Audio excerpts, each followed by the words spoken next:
Salut à tous, c'est un réel plaisir de se revoir aujourd'hui pour une nouvelle vidéo sur le décryptage de crypto-monnaies. J'espère que vous allez super bien.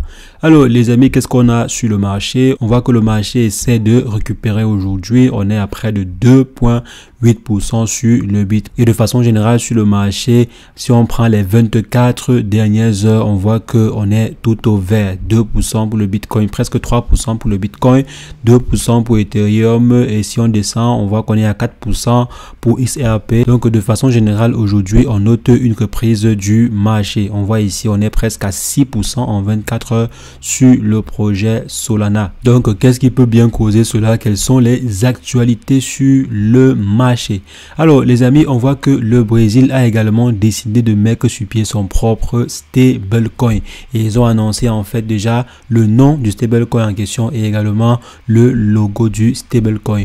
Comment s'appellera ce stablecoin? Il va simplement s'appeler DREX, donc D-R-E-X. Donc comme les gouvernements européens, le gouvernement russe et le gouvernement chinois, le gouvernement brésilien a également décidé de se doter de sa propre monnaie numérique, à savoir le DREX. Pour l'instant, on ne connaît pas encore les informations sur par exemple les frais de transaction comme c'est le cas pour la monnaie numérique de la Russie. Donc on a déjà un maximum d'informations sur la monnaie numérique russe, mais pour la monnaie numérique brésilienne, on n'a pas encore ce genre d'informations, mais le fait d'avoir le nom et le logo, c'est déjà un très grand pas en avant. Donc les amis, d'ici peu, je pense que beaucoup d'autres gouvernements vont mettre sur pied leur propre monnaie numérique. On pense par exemple au Nigeria qui a déjà mis sa monnaie numérique sur le marché et bien d'autres gouvernements.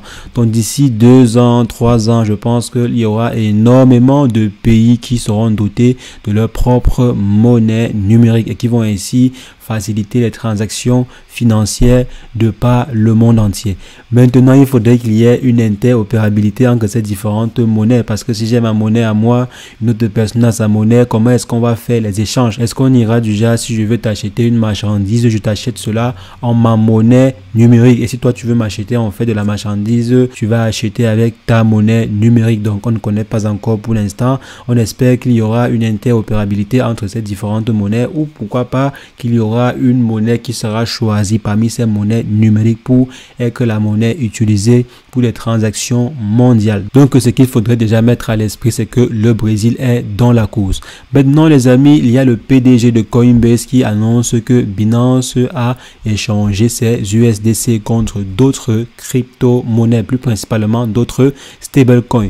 Il y a en fait des stablecoins qui ont vu le jour très récemment. Il y a un stablecoin en particulier que Binance est en train de cotiser et qui a vu le jour il y a juste quelques jours. Donc il s'agit en fait de quel stablecoin? Il s'agit en fait du stablecoin FDUSDT. Il y a aussi le stablecoin TUSD, le stablecoin le plus échangé. Si on prend par exemple la paire BTC TUSD, c'est le stablecoin ayant le plus grand volume de trading sur toutes les plateformes actuellement et principalement aussi sur Binance. Donc comme l'indique en fait ce journal Crypto News, si on part par exemple sur Binance, la paire BTC TUSD est la paire la plus tradée sur Binance.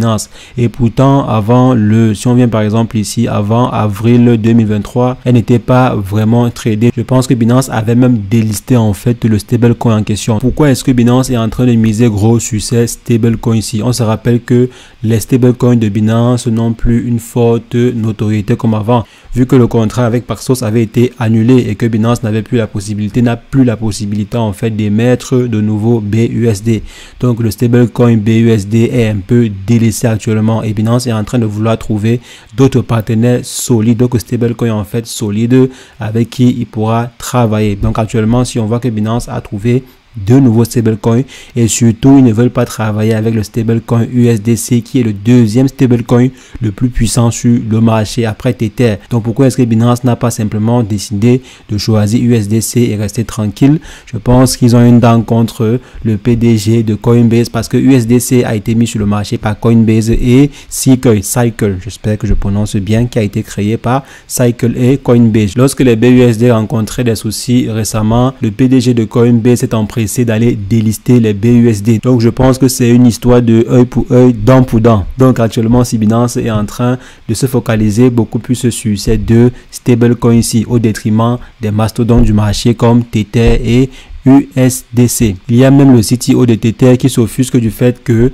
un stablecoin arrivé sur le marché il n'y a même pas 2 jours, bien il n'y a même pas 3 jours, comme vous voyez à ce niveau, arrive très facilement à atteindre des sommets alors qu'il y a une forte concurrence déjà au sommet entre Tether, USDC et d'autres stablecoins.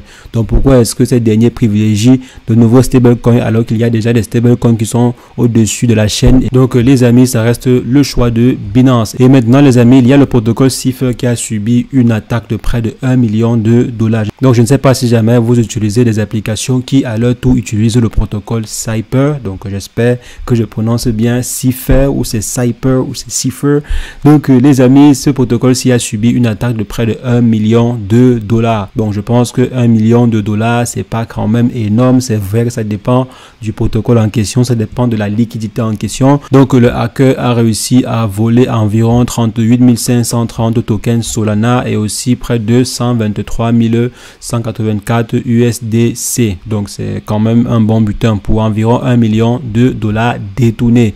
Et ce qui est très marrant, c'est que le hacker en question a ensuite transféré près de 30 000 USDC vers l'adresse Solana de Binance. Donc c'est carrément bête quoi. Ce dernier voulait directement retirer les 30 000 dollars en question en passant directement par Binance, sans même pour autant couvrir ses arrières. Je pense qu'on pourra facilement le retrouver, surtout s'il avait un compte Binance identifié et surtout avec ses propres informations, parce qu'il y a beaucoup de personnes qui utilisent des fausses informations pour identifier des comptes Binance. Donc on espère que l'enquête pourra permettre à ces derniers de retrouver les tokens volés. Donc comme je disais les amis, vérifiez toutes vos différentes applications de stacking, ou bien si jamais vous avez stacké du Solana sur une plateforme ETS, vérifiez si jamais il n'y a pas de souci avec votre stacking. Et maintenant les amis, suite au lancement de son stablecoin, donc lorsque l'entreprise PayPal a décidé de lancer son stablecoin PYUSD, il y a eu une pléthore d'autres projets qui ont inondé le marché. Donc d'autres cryptos ont été lancés par des malfaiteurs bien sûr. Parle là en fait de près de 30 nouvelles paires de tokens PYUSD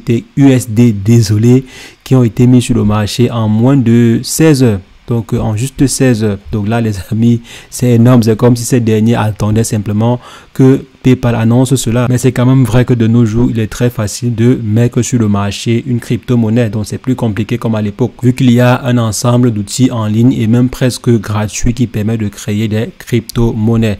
Donc après l'annonce de ce dernier, on a vu apparaître sur le marché plusieurs autres crypto-monnaies.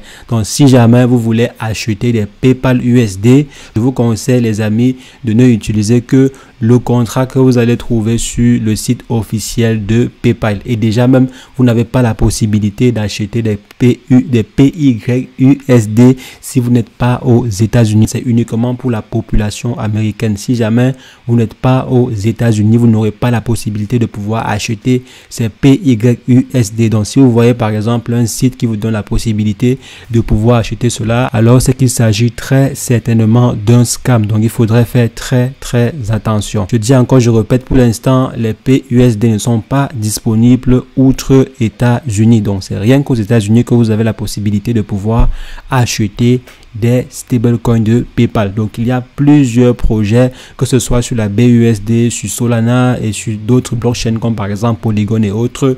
Vous allez rencontrer ces faux PYUSD. Et maintenant, les amis, pour boucler, il y a l'information autour du projet Shiba Inu. D'ici peu, la Layer 2 verra le jour. On parle en fait du mois prochain. On voit là que les différents validateurs du projet Shibarium ont été déployés sur le mainnet. Donc, c'est une très bonne nouvelle. Et là, on voit un communiqué en fait qui annonce que le Shibarium verra le jour très bientôt. Donc, vu que les validateurs ont été déployés. Donc, les amis, ce n'est qu'une question de temps. Ce n'est qu'une question de temps pour que la blockchain Shibarium soit officiellement disponible, parce que normalement après le déploiement des validateurs sur le mainnet, je pense qu'il ne resterait plus qu'à déployer la blockchain en question. Et d'ici, et aussi il s'agit bien sûr d'un communiqué officiel. Donc si on vient par exemple ici, le développeur principal Shitoshi Kusama a confirmé la sortie du réseau principal Shibarium lors de la Blockchain Futurist Conference et des hackathons ETH au Canada la semaine prochaine. Donc, d'après ce qu'on lit ensemble ici, le réseau principal Shibarium sera disponible d'ici la semaine prochaine. Maintenant, est-ce que cela sera opérationnel de façon complète? Là, on n'a pas l'information. Mais déjà, les validateurs ont été déployés, ce qui annonce en fait un lancement global imminent. Donc je pense que d'ici maximum, comme j'ai dit, un mois, on devrait très probablement voir apparaître sur le marché la version définitive de Shibarium. Donc les amis, c'est ce que je voulais rapidement partager avec vous dans cette vidéo. On va se revoir très prochainement pour une nouvelle vidéo sur le décryptage de crypto-monnaie. Mais entre-temps, portez-vous bien. Ciao, ciao.